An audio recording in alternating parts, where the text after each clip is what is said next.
Have you ever wondered how your favorite Cyberpunk characters would fare on a power rankings tier list? Well, wonder no more. Because today I ranked your favorite Cyberpunk characters from weakest to strongest. But before we begin, I have a couple ground rules to lay down. Number 1, each character is ranked based on how good they were in their prime, to give the older characters in 2077 a fair chance. And number 2, each character is ranked based on how strong they are or how likely they are to win in a fight, not based on influence or connections. Make sure to stick around and watch till the end because we rank characters like Morgan Blackhand, Boa, Raish Barmos, and a secret group of 12 elite solos who are actually the strongest characters in the verse. But before we get to them, we have to start at the bottom, so let's begin with the fodder tier. Starting us off in the fodder tier list, and we have Katsuo. He's a student at David's school, and the only feat we see from him is him beating the crap out of David. But that's a David without any cyberware at all. David gets a Sandevistan and comes back and proceeds to beat the crap out of Katsuo. Alright, moving on, and next up we have Julio. We don't see Julio do anything other than cower and hide, but we also see him die like an absolute idiot to a mine.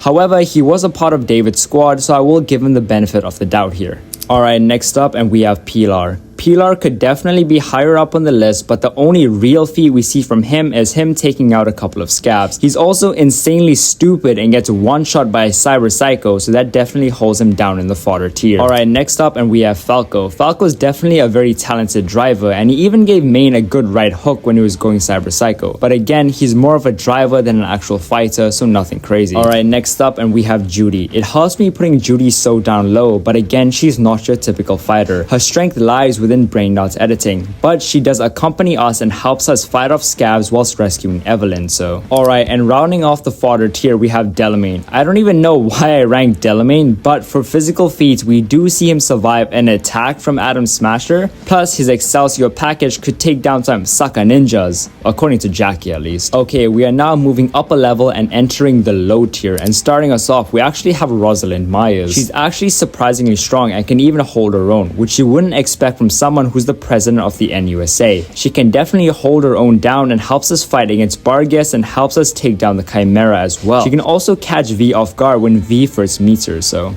Alright, next up, and we have Jimmy Kurosaki. He isn't much of a fighter, but he does manage to take down both Main and David with an EMP attack, though he did die pretty easily to Tanaka's spikes. Alright, moving on, and we do have Faraday. Faraday is a very slick character that is more fixer than fighter. However, he's very smart and manipulative, and that allows him to actually get Kiwi killed, but he also manages to get tossed out of Arasaka Tower like a ragdoll, but that's much deserved. Alright, rounding off the low tier, and we have Panam. Panam is an Aldercoldo merc who helps us take down a Kangtao convoy, helps us fight through Arasaka Tower with the rest of the Aldercoldos, and even helps us in the fight against Adam Smasher. And although she isn't the most help in these situations, I think it's enough to make her the top of low tier. Alright, and now moving up another level, and we're at the mid tier, and starting us off, we actually have Jackie. And as much as I love Jackie, I don't think he goes any higher than the mid tier. He's definitely very physically tough and strong, and he does help us against Maelstrom and other enemies, but he eventually dies from the fall / fighting out of Arasaka Tower when V gets off just fine. And remember, this is V before the relic. Alright, and just above Jackie, we actually have Saul.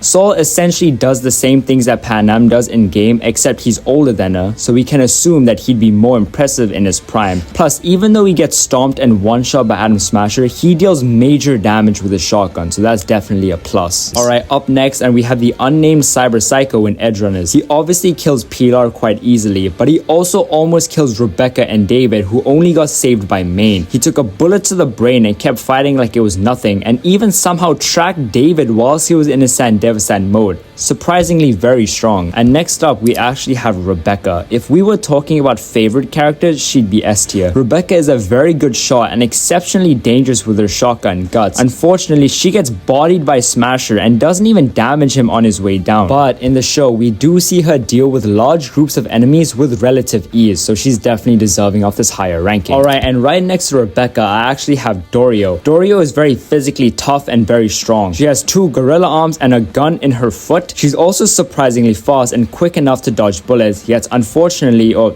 Ironically, it was a bullet to her head that took her out. There's definitely a debate to be had between Rebecca and Dorio. If it's hands to hand, obviously Dorio takes it. If it's with a gun, then perhaps Rebecca takes it. And just above Dorio, I actually have Rogue. If this was a tier list about who has the most power and influence in NC, she'd be S tier. We know that she's physically capable as she accompanied Johnny when he was rescuing Alt and the attack on Arasaka Tower. When Johnny needed to get a job done, he went straight to Rogue, even before she was the queen of fixers. And rounding off the tier, we have David. Here we have David with only a Sandevasan, and that alone is enough to land him at the top of the mid tier. Arguably could be switched around perhaps with the last few characters, but we already see how good he is with the Sandevasan, plus his natural affinity towards cyberware makes him a formidable threat. He's able to obviously dodge bullets, but he also stole Main's arm whilst an explosion was going off. He can hold his own within the crew, and that to me means he's deserving at the top of the mid tier. Alright, moving up, and now we're in the high tier, and starting us off, and we have the original leader of the crew, Main. Main is insanely physically strong. He has a projectile launcher cyber arm, which does get stuck from time to time, but he gets the job done.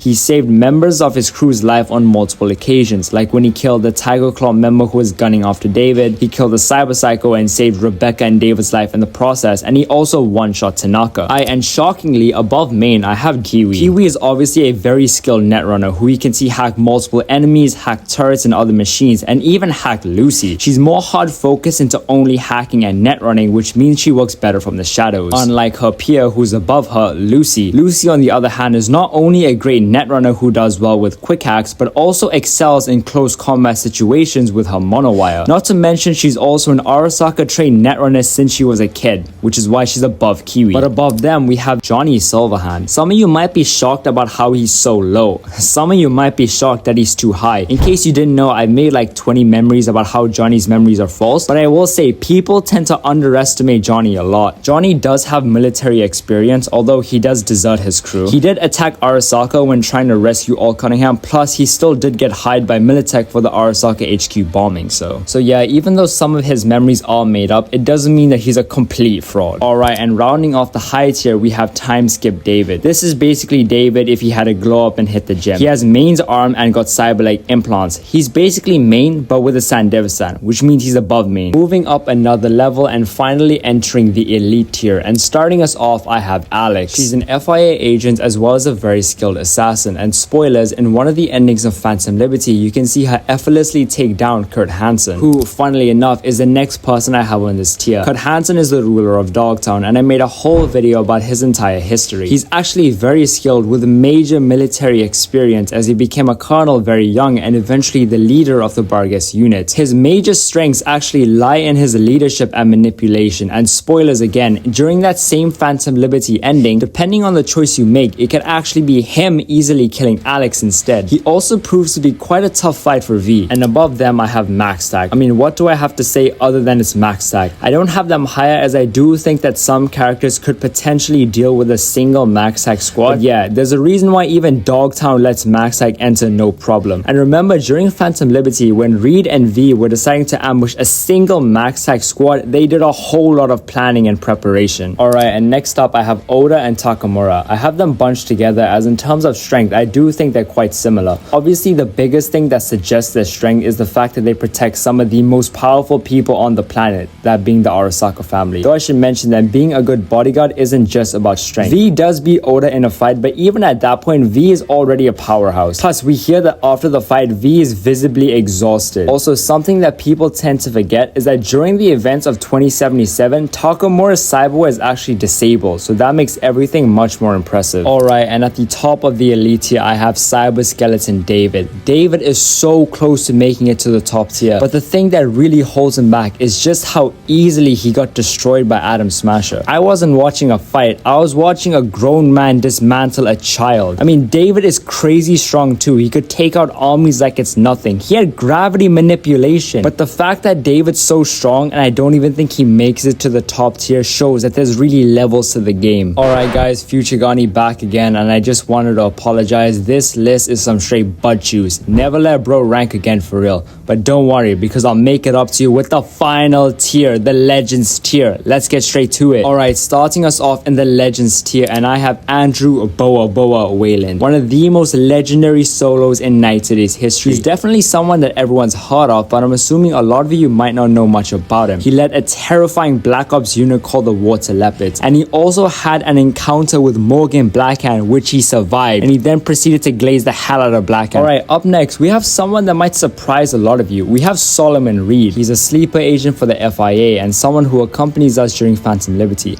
But some of you might not know that in the game, if you look at his file, it states that in his prime, he was comparable to Morgan Blackhand. I mean, yeah, that basically seals it. Of course, I don't have him ranked as high as Morgan Blackhand, but he definitely deserves to be on this tier. Alright, up next, again, somebody you guys might not know, it's Kenichi Zaburo. He was Michiko Arasaka's bodyguard and one of the best solos of all time. The only man that Morgan Blackhand regarded as his rival. Not Adam Smasher, it was Kenichi Zaburo. He was also stated to have fought Morgan Blackhand to a draw. That's all you need to know about how crazy strong this guy was. And above him, I have Adam Smasher. Does he even need an explanation? Well, yeah, he does. The reason why I have Adam Smasher above Kenichi Zaburo is because in 2023, Adam also fought Morgan Blackhand to a draw on the rooftop of Arasaka HQ, although their battle did end prematurely because of the nuke going off, which Smasher survived, by the way. But I will say, in 2077, with 50 years worth of technological advancements, I do think that Adam Smasher will edge out Kenichi Zaburo. And above both of them, funnily enough, is Morgan Blackhand. I mean, I brought this guy up like 50 times already. Without wanting to repeat myself, he was the #1 ranked solo during the 2020s. He wrote the book about being a solo. He was stated to be stronger than Adam Smasher, and he also survived the nuke on Arasaka HQ. Also, half the people on this tier's rankings are entirely dependent on how well they faced up against him.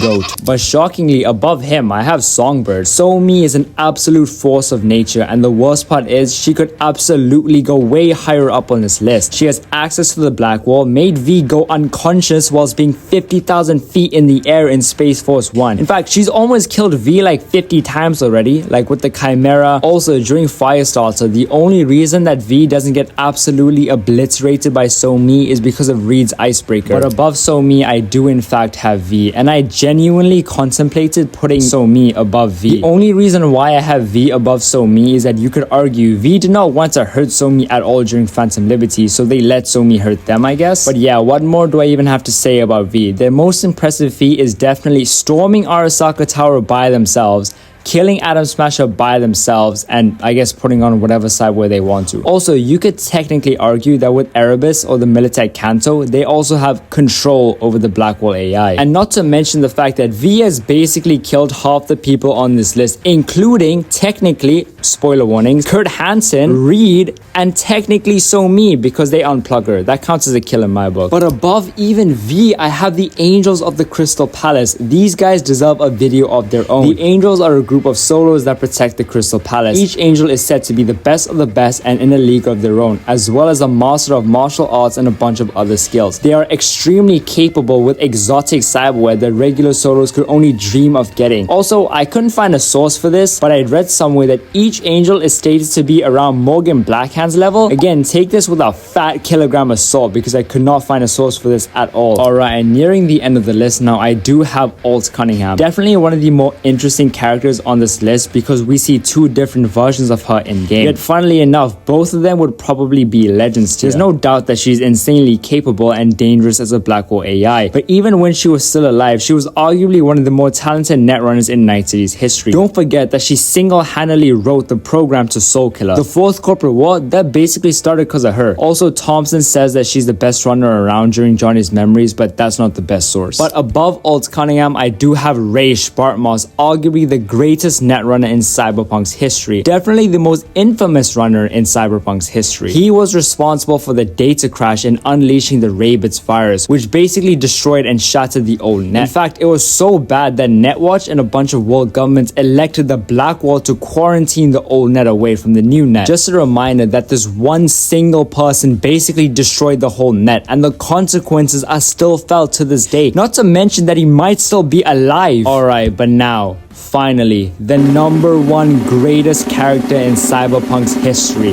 the strongest and most feared person of all time, Aguilar. If you know who Aguilar is, that's real ball knowledge for real. No, because for some reason, V has to pretend and cosplay to be Aguilar in order to intimidate people, even though at this point, V should be the most famous person in Night City and everyone should know who they are. Sorry, that's just my biggest pet peeve of the game. I was obviously joking. But in all seriousness, let me know down below. Comment down below what characters ranks you would switch around and who else I should add to the tier list. Thank you so much for watching. Have a great day.